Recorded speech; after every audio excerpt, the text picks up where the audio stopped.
Balas rasgam o campo de batalha, capitais estaduais estão em chamas. Forças do sul avançam, entrando em confronto com inimigos do norte. Mas isso não é 1865, isso é hoje, e a América está se despedaçando. 50 estados, 50 exércitos. Então, o que realmente aconteceria se cada estado dos Estados Unidos da América entrasse em guerra uns com os outros? É o auge do verão. Perto da fronteira Texas-Oklahoma, na Interestadual 40, um comboio da Guarda Nacional do Texas segue para Amarillo com petróleo bruto da bacia do Permiano. Deveria ser uma viagem rotineira, mas desta vez eles não chegam ao destino. Milicianos de Oklahoma, reivindicando soberania sobre o que costumava ser uma rodovia federal, plantaram explosivos improvisados ao longo de quase 5 quilômetros de asfalto. 17 guardas do Texas estão mortos. Antes do pôr do sol, o óleo queima por 3 dias, visível do espaço. Assim começa a Segunda Guerra Civil dos Estados Unidos. Esqueça tudo o que pensa saber sobre o que ocorreria se os Estados Unidos se voltassem contra si mesmos. Um colapso total do governo deixou uma completa anarquia constitucional em todo o país. Governadores acordam e percebem que não há presidente, nem Congresso, nem Suprema Corte, e ninguém para impedi-los de declarar independência da República. Em todo o país, o mesmo cenário se desenrola em até 6 horas após o confronto na fronteira do Texas. Todos os estados ativam sua Guarda Nacional. Esses não são guerreiros de fim de semana brincando de soldado com propósito. Arsenais surgem e motores rugem enquanto a Guarda Nacional vira o exército de cada governador. Com Abrams, tanques saindo das fábricas no Texas, Black Hawks voando sobre a Califórnia e Humvees cruzando Ohio, e agora eles estão prestes a ser liberados para fazer um trabalho que nunca imaginaram. A Califórnia mobiliza 24 mil membros da Guarda Nacional apoiados por fuzileiros e marinheiros de San Diego. O Texas conta com quase 20 mil membros da Guarda Nacional e 2 divisões blindadas em Fort Cavazos e Bliss. Nova York, Flórida e Virgínia trazem esquadrões de caça, frotas navais e forças especiais que antes eram destinadas a guerras no exterior. Estados menores usam batalhões leves, mas todos passam a contar estoques de artilharia, drones e munição. Antes restrita a emergências, a cadeia de comando colapsa para cima. O que antes era uma potência militar única, virou 50 generais competindo, cada um com sua bandeira, ordens e sem autoridade superior. A força total de todas as unidades da Guarda Nacional combinadas chega a mais de 443 mil soldados, marinheiros e aviadores. Isso é mais de 4 vezes o exército britânico e mais que o dobro da Bundeswehr alemã. Agora eles não recebem mais ordens de Washington, pois Washington não existe mais. Após o confronto na fronteira Texas-Oklahoma, o caos se espalha mais rápido que qualquer exército. O Texas acusa Oklahoma de terrorismo e envia tropas ao norte. Oklahoma diz que agiu em defesa e busca aliados.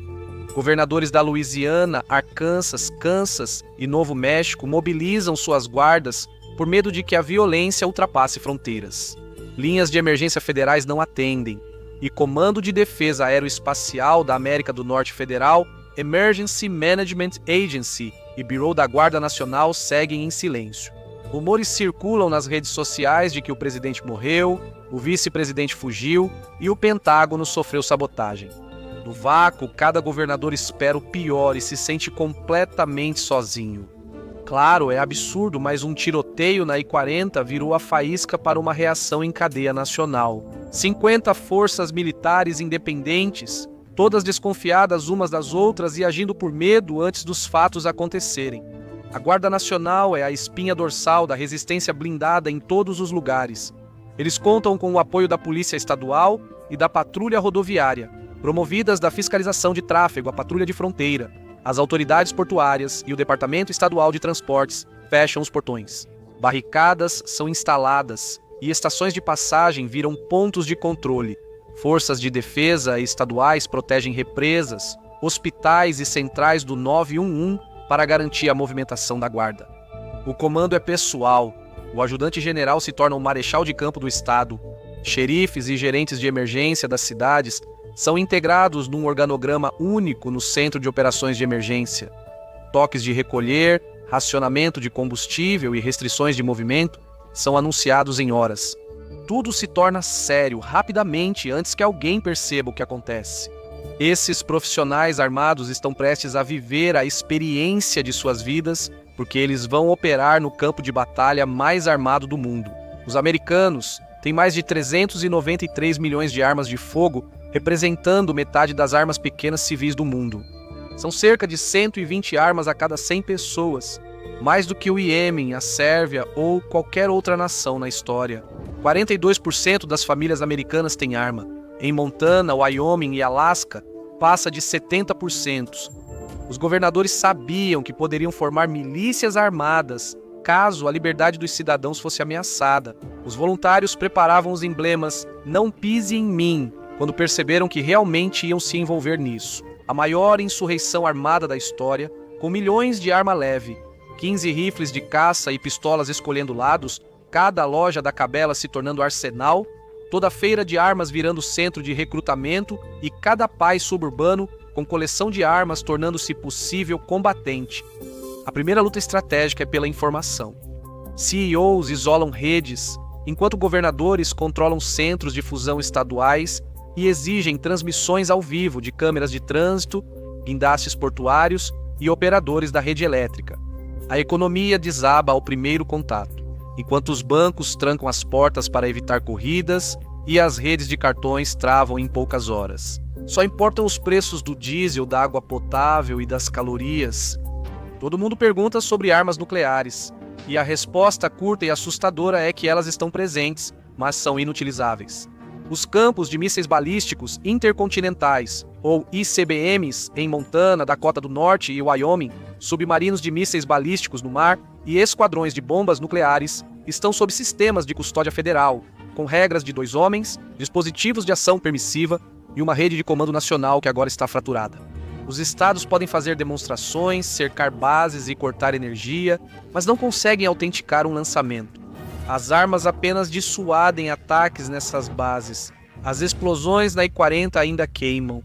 Quando a reação em cadeia começa, cada capital de estado se transforma em uma sala de guerra. No segundo dia, a mobilização segue enquanto o medo se espalha sem controle pelo país.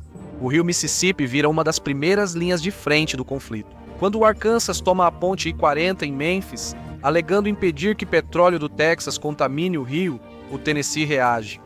Atiradores trocam tiros de ambos os lados do tabuleiro da ponte, enquanto o horizonte de Memphis brilha em vermelho e barcaças de combustível pegam fogo. A batalha resulta em 47 mortos, centenas de feridos e milhões confusos. Ao sul, a Louisiana considera todo o Mississippi via navegável estadual. Illinois reage com artilharia na margem do rio próximo a Cairo. Barcaças levando grãos do meio oeste ao Golfo explodem após ataques de drones. A origem dos ataques é desconhecida. O que começou como uma disputa por suprimentos e soberania se transforma na batalha pelo rio. Primeiro confronto multiestadual desta guerra na costa oeste. Califórnia se fecha como fortaleza. O governador manda a Guarda Nacional proteger a I-5 ao norte e sul e criar postos de controle na fronteira com Oregon. Oregon protesta.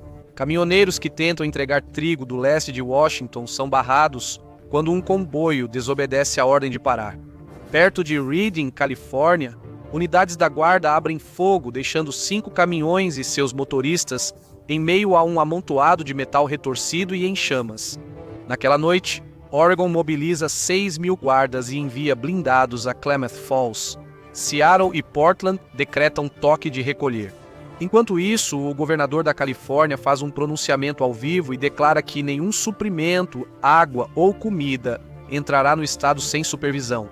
Para o norte, isso parece embargo para californianos, mas para eles é sobrevivência. Em 72 horas, a costa do Pacífico se divide em 2 realidades. A Califórnia, militarizada, vigia sua fronteira como nacional, enquanto Oregon e Washington formam uma aliança cautelosa em defesa própria. Este é o começo da futura República do Pacífico, um bloco criado não por ambição, mas por puro pânico.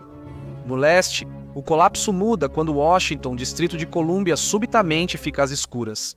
O ajudante-general da Virgínia assume Fort Belvoir e o complexo do Pentágono declarando custódia temporária dos ativos federais. Maryland chama isso de roubo e envia uma coluna de veículos da guarda pela I-90 e 5 para enfrentar os virginianos. Virginianos estão prontos para escalar a situação, enviando A-10 de Roanoke. As duas forças se enfrentam na ponte Woodrow Wilson, ao sul da capital. O impasse é iminente. Um míssil ATGM atinge um caminhão de combustível, causando explosão que mata 60 pessoas dos dois lados. Ninguém sabe ou se importa quem atirou primeiro. Tiros começam na ponte e no campo. A fumaça subindo sobre o Potomac, como não se via desde a Primeira Guerra Civil, simboliza o colapso do governo federal. A Pensilvânia não é de ficar sentada esperando alguém dizer o que fazer. Ao saber da guerra entre Maryland e Virgínia, o governador ordena que a guarda tome os centros ferroviários da Norfolk Southern, que abastecem o leste com combustível. A Virgínia Ocidental, rica em carvão e cercada por montanhas e vizinhos desconfiados, surpreende ao recusar direitos de trânsito. Em poucos dias, blindados da Pensilvânia cruzam a fronteira para garantir o acesso à energia e os 6.000 guardas da Virgínia Ocidental nada podem fazer para impedir. A invasão dura 2 dias. Morgantown incendeia comboios de carvão, Thunder East escoltado pela Pensilvânia, tornando os Apalaches um corredor de trens destruídos, fumaça e lealdades partidas. No coração do país, todos já estão com fome antes mesmo dos tiros chegarem até eles. Os silos de Iowa armazenam 24 bilhões de bushels de milho, Illinois 23 bilhões e Nebraska cerca de 15 bilhões. Todos os estados vizinhos sabem disso, assim como todos além do Mississippi. Quando o sistema de distribuição de alimentos de Chicago entra em colapso no 4º dia, o governador é forçado a enviar tropas da guarda para proteger as linhas ferroviárias. Missouri faz o mesmo. Na ponte de Quincy, enquanto um comboio de guardas do Missouri tenta cruzar com caminhões de grãos, as tropas de Illinois abrem fogo. 15 morrem enquanto o grão se espalha e pega fogo no asfalto. O Kansas, armado mas apreensivo, fecha a I-70 e a rodovia interestadual que leva a Topeka, alegando preocupações com biossegurança. Na verdade, é só um pretexto para bloquear a entrada dos refugiados que estão invadindo as rodovias dos Estados Unidos da América aos milhões. Até o fim da semana, Missouri, Kansas, Iowa e Illinois montam bloqueios rodoviários entre si. Fazendeiros do meio oeste escondem colheitas em galpões e sótãos de celeiros. O celeiro da América virou um mosaico de silos armados. Enquanto isso, no sótão educado da América, alguns estados veem o apocalipse com perplexidade típica do meio-oeste. Wisconsin faz declaração forte sobre diálogo entre vizinhos. Minnesota aciona a Guarda Nacional. O governador da Dakota do Norte declara lei marcial, enquanto Dakota do Sul observa os acontecimentos no sul. As coisas estão ficando muito sérias e esquentando na fronteira entre Texas e Oklahoma. O confronto foi só o começo. O acesso à faixa petrolífera da costa do Golfo é o real problema. O guarda do Texas reforça o canal de navegação de Houston. Sabendo que é a linha vital para 40% da capacidade de refino do país, o governador da Louisiana entra em pânico, por sua vez, sem acesso às refinarias. Nova Orleans ficará sem água em dias. Quando as tropas da Louisiana ocupam Port Fourchon e a foz do Mississippi, ameaçando sufocar as exportações do Texas, o Texas responde com seu "não mexa comigo". F-16 do 149º Esquadrão avançam ao leste, lançando bombas de precisão. Em um depósito de combustível perto de Lake Charles, Louisiana, 2 refinarias pegam fogo e uma nuvem tóxica se espalha pelo Bayou. 1000 civis morrem no inferno. O próprio Golfo se torna o cenário do primeiro verdadeiro confronto naval da guerra. Plataformas offshore são vistas como fortalezas flutuantes, onde trabalhadores do petróleo viram soldados. As frotas de pesca do Mississippi são transformadas em barcos de patrulha até o final da semana. A costa de Galveston até Pensacola é uma terra de ninguém, enegrecida. Imagens de plataformas em chamas, petroleiros encalhados e manchas de óleo de 160 quilômetros inundam as redes, com espectadores documentando o caos. À medida que a fumaça baixa após a primeira semana da guerra, cada região volta aos seus antigos instintos. Os texanos assumem o comando com confiança, convencidos de que uma ação decisiva é melhor do que hesitação.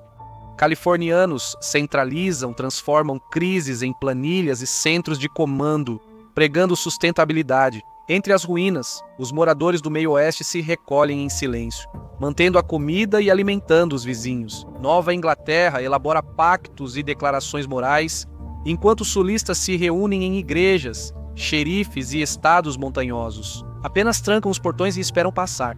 Curiosamente, a cultura vira estratégia, e esses instintos definem as fronteiras que logo serão novas nações. 3 dias depois, esse padrão de aglutinação é inconfundível. Os estados do Pacífico veem que o isolamento é mais letal que a guerra, e Califórnia, Oregon e Washington começam negociações de emergência. Eles criaram oficialmente a República do Pacífico para abranger toda a costa oeste, unindo recursos e prometendo defesa compartilhada a oeste das Montanhas Rochosas. O Texas pressiona vizinhos para criar uma coalizão frouxa. Louisiana, Arkansas, Oklahoma e Novo México firmam pactos de ajuda por petróleo, grãos e combustível. A primeira reunião do Pacto de Energia do Sul acontece em uma sala de reuniões em Houston, iluminada por geradores. O corredor do Nordeste se une em torno da principal via de transporte entre Washington, Distrito de Colômbia e Boston. Finanças, transporte marítimo e farmacêuticas atuam sob uma só bandeira. Todos eles se autodenominam União dos Estados do Atlântico, mas todo mundo só chama de corredor.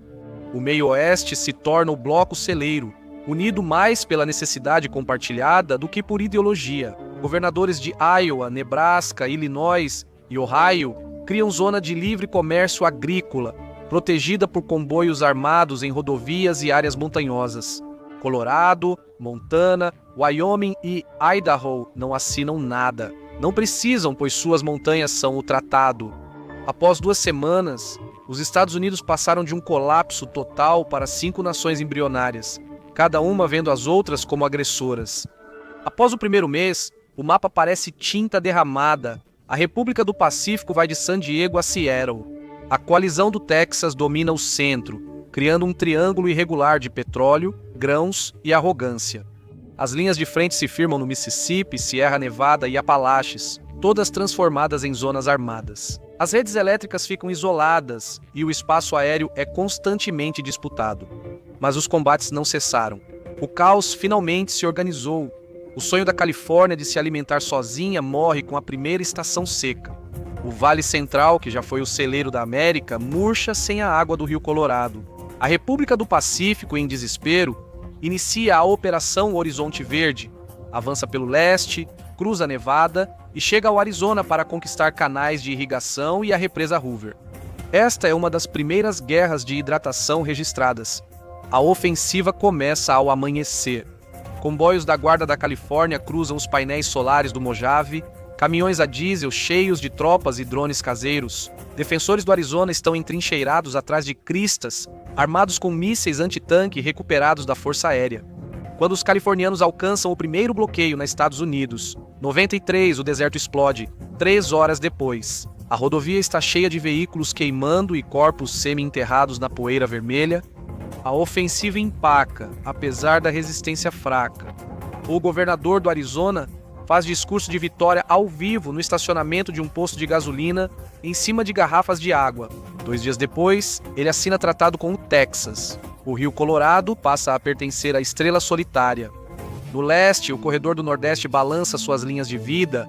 Diesel, comida e remédios estão se esgotando. O porto de Norfolk, Virgínia, é a última grande base naval atlântica apta para operações em águas profundas. Ele também fica entre 2 coalizões que pensam ser donas dele. O governo da Virgínia, aliado ao Texas, exige a rendição da frota, mas o Nordeste recusa. Assim, os marinheiros decidem barricar a base e declarar neutralidade. Norfolk, hasteando a antiga bandeira americana por uma semana, vira uma república flutuante com poucos navios, milhares de marinheiros e voto de neutralidade estrita. Esse voto dura exatamente até o dia do pagamento. Previsível, não é? Quando o combustível, a comida e o dinheiro acabam. Marinheiros leiloam metade dos contratorpedeiros por petróleo. O restante foge para o Texas após a fumaça sumir. A frota do Atlântico virou do Golfo, deixando o Nordeste sem proteção naval. Enquanto o Texas consolidava o poder no Golfo, a Flórida travava uma guerra civil dentro de outra. A princípio, a independência da Flórida vai surpreendentemente bem. Eles têm portos, turismo, reservas financeiras e a base aérea de MacDill, com sua infraestrutura de comando. A milícia dos homens da Flórida surgiu, reunindo 1000 homens entre delegados, ex-fuzileiros navais e patriotas descalços. Armados com carrinhos de golfe, cerveja e uma crença inabalável no destino, seu primeiro ato heróico de autodefesa é tomar o controle da Disney World como uma fortaleza, declarando-a o Reino Livre de Orlando. Os brinquedos são gratuitos por apenas uma semana. O público está com muito medo para sair de casa. A próxima meta é tentar outro ataque anfíbio a Cuba para libertá-la antes do Texas. Eles nunca passam pelos Keys. A maioria dos aerobarcos fica sem combustível. Um grupo invade acidentalmente a ilha errada e ocupa brevemente um resort Sandals. O Texas não poderia ter pedido uma distração melhor. Enquanto os homens da Flórida transmitem suas desventuras ao vivo, a coalizão do Texas assume o porto de Tampa Bay e chicota as importações de combustível. 2 semanas depois, a Flórida se rende devido à entropia e exaustão de meses. A Confederação dos Grandes Lagos faz um trabalho fantástico mantendo-se neutra. Eles vendem grãos a preços justos para todos, e ninguém quer morder a mão que os alimenta com queijo. Neutralidade em guerra é só outro jeito de dizer alvo futuro. Com o Texas pagando caro pelo milho de Iowa, a República do Pacífico entra em pânico porque a Califórnia não consegue mais plantar alface nem milho. No segundo ano, o Pacífico envia uma missão comercial pelos territórios montanhosos para tentar negociar com o meio-oeste, mas a neutralidade tem limites. Quando o comboio da Califórnia chega a Nebraska, é emboscado por fazendeiros locais. Espalhou-se que californianos pagavam com criptomoedas e créditos ambientais, mas em Nebraska preferem diesel ao dinheiro digital. O comboio é totalmente saqueado, os escoltas humilhados e a missão fracassa em clima de ressentimento. A crise alimentar na Califórnia evolui de crítica para catastrófica. No outono, a Guerra do Milho vira o assassino silencioso do Bloco do Pacífico, onde 40% da população sobrevive com rações. Trabalhadores de tecnologia estão trocando placas de vídeo por sacos de grãos. Apesar de toda a sua indústria e riqueza, a Califórnia está passando fome, e o Texas sabe disso. No terceiro ano, o caos intermitente se solidifica em comércio rotineiro. Caravanas seguem escoltadas por militares e vigiadas por drones, enquanto novas fronteiras surgem e rádios piratas informam o país. Os grandes lagos e os territórios das montanhas se tornam as únicas regiões onde os trens ainda circulam no horário. Em outros lugares, o medo domina. A coalizão do Texas agora inclui 14 estados, superando os sonhos de muitos texanos. O Império da Estrela Solitária agora vai dos pântanos da Louisiana aos desertos do Arizona. Império é basicamente uma palavra vaga para uma cadeia de suprimentos, com um exército no Império da Estrela Solitária. A gasolina domina. Barris de petróleo com a estrela do Texas são escoltados ao norte em comboios blindados. Até o Nordeste compra deles, pagando com antibióticos e insulina sintética. A República do Pacífico segue unida, mesmo que por teimosia. O Texas e seus vassalos controlam os portos, movimentam um comércio cauteloso com a Ásia, mas o Vale Central é um deserto de poeira. Oregon e Washington cogitam nova secessão. Após incêndios destruírem Los Angeles, a capital da Califórnia é transferida para Sacramento. Agora é menos uma nação, mas uma rede de cidades-estado unidas pelo desespero e planos de dessalinização. Territórios montanhosos como Colorado, Wyoming, Idaho e Montana seguem quietos e ricos, convertendo carvão, gás e fertilizantes em fortunas. Seus passes nas montanhas viram portões de pedágio. Todo comboio que cruza as montanhas rochosas paga em ouro ou mercadorias. Nenhuma tropa desses estados disparou um tiro em um ano. Eles não precisam, a geografia luta por eles. No começo do ano, 4 satélites em funcionamento mostram claramente a Nova América do espaço.